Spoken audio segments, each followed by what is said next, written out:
اهلا بيكم. النهارده هنعمل احلى واطعم صينيه بطاطا بالكريمه، هتعجب كل اللي هيدوقها. حلوه جدا وسهله وسريعه، مش هتاخد منك وقت في تجهيزها. وكمان هنعمل طواجن البطاطا بالمكسرات وبالسكر والقرفه. كلنا بنحب البطاطا، وبما اننا خلاص دخلنا في فصل الشتاء والبطاطا متوفره في السوق ومش غاليه، نقدر نعمل منها وصفات كتير وننوع فيها ونجدد. مش لازم كل مره نشويها او نسلقها. جربوها على طريقتي وباذن الله تعجبكم. الطريقه دي ممكن تعمليها في الفرن وممكن تعمليها في الاير فراير.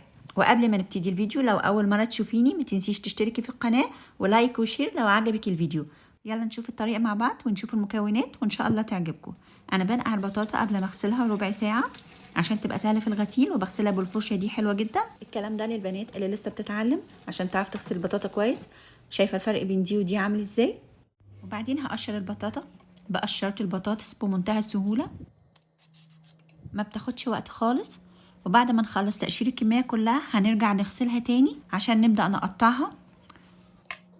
هقطعها حلقات متساوية، يعني السمك بتاعها ما يكونش تخين قوي ولا رفيع، خلي سمكها متوسط كده بالشكل ده عشان تتسلق معانا بسهولة.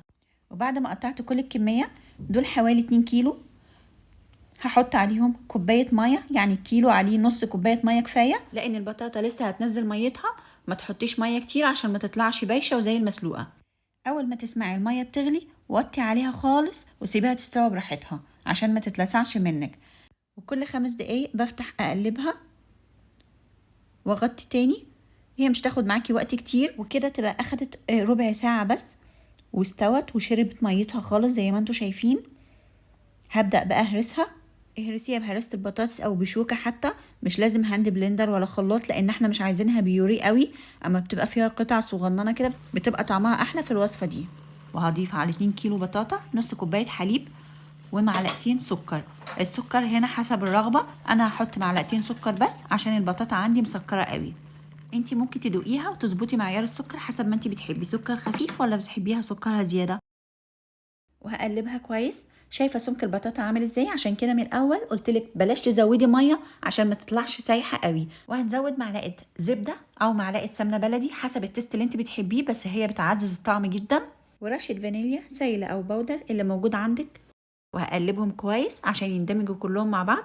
وفي الخطوه دي انا هدوق البطاطا بتاعتي محتاجه سكر ولا مظبوطه. حسيت انها محتاجه شويه سكر، زودت نص معلقه وقلبتها. وكده طبقه البطاطا جاهزه معانا. هنركنها على جنب ونبدأ في تحضير الطبقة التانية.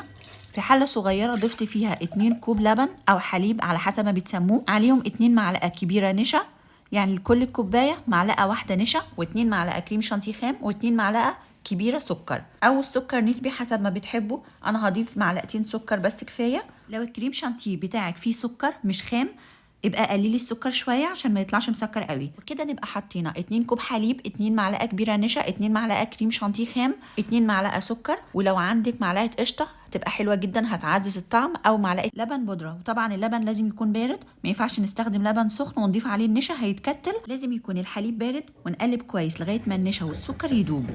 وبعدين نبدا نرفعها على النار. واستمريت في التقليب لحد ما مسكت نفسها وتقلت وبدأت تعمل فقاقيع كده. لازم تستمري في التقليب عشان النشا ما يركزش تحت ويشيط. الكمية دي أنا عاملاها تكفي صينية 30 في 30. وبعد ما يوصل للتقل ده اللي أنا عايزاه، اطفي عليها النار وهتزودي معلقة سمنة أو زبدة حسب رغبتك، وربع معلقة صغيرة فانيليا بودرة أو نقطتين فانيليا سايلة، وتقلبيها كويس. الزبدة هتدوب من السخونية. وكده طبقة الكريمة جاهزة، ولازم نصبها على طول عشان ما ينفعش نسيبها تبرد لان كل ما بتبرد بتتماسك وبتتقل. هدهن الصينيه بتاعتي والطواجن بشويه سمنه بلدي او زبده عشان ابدا ارص الطبقات. هنبدا نحط الاول طبقه البطاطا.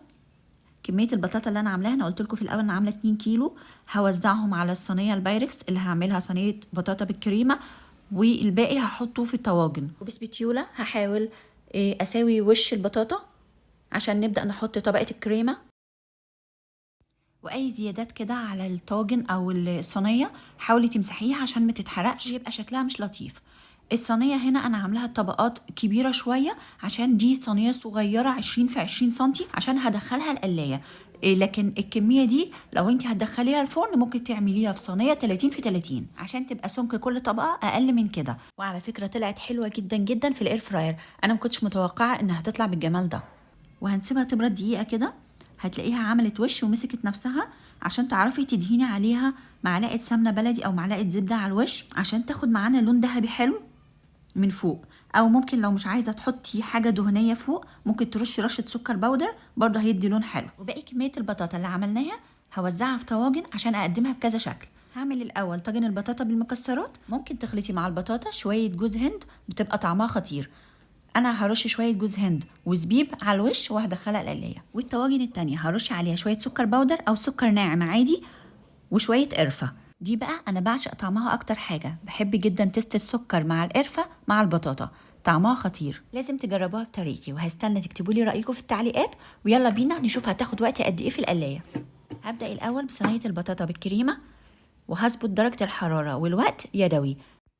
الوقت 10 دقايق على درجة حرارة 180. شايفين المنظر بعد 10 دقايق طلع عامل ازاي؟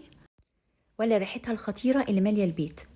ودلوقتي هدخل طواجن البطاطا بالمكسرات برضو هظبطها على 10 دقايق درجة حرارة 180. وكمان طواجن البطاطا بالسكر والقرفة برضو 10 دقايق، يعني كل الكمية دي الصينية والطواجن عملتهم في نص ساعة في القلاية بمنتهى السهولة من غير ما اشغل الفرن. والنتيجة زي ما انتوا شايفين. وكده نبقى عملنا حاجة حلوة وسريعة ومش مكلفة خالص. البطاطا من أحلى الحاجات اللي ممكن نعملها في الشتاء، بتبقى رخيصة ومالية السوق وممكن نعمل منها أصناف كتير ونغير فيها وننوع. عملنا النهاردة صينية البطاطا بالكريمة وطاجن البطاطا بالمكسرات والبطاطا بالسكر والقرفة. وهتلاقي كل المقادير في صندوق الوصف تحت الفيديو. جربوها بنفس طريقتي وأنا متأكدة إن شاء الله إنها تعجبكم. واكتبوا لي رأيكم في التعليقات. ولا أول مرة تشوفوا القناة بتمنى تشتركوا فيها وتفعلوا الجرس على الكل عشان يوصلك إشعار بفيديوهاتي الجديدة. أنا قناة سولايف مهتمية بالوصفات السهلة والسريعة في القلاية الهوائية والمايكرويف. هتلاقي قائمة تشغيل لوصفات المايكرويف واستخداماته وقائمة تشغيل تانية للقلاية الهوائية ووصفاتها. وهوريكم دلوقتي جزء صغير من الوصفات اللي عملتها في القلاية الهوائية. وأشوفكم على خير في فيديو جديد بإذن الله.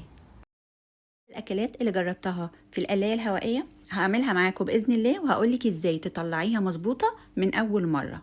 لو انتي مهتمية بالقلاية الهوائية وأكلاتها ووصفاتها ما تنسيش بقى اللايك والاشتراك وتفعيل الجرس عشان يوصلك كل فيديوهاتي الجديدة. ويشرفني ان اعرف من اي بلد بتشاهدي الفيديو، واكتبيلي اي سؤال في التعليقات وهرد عليكي.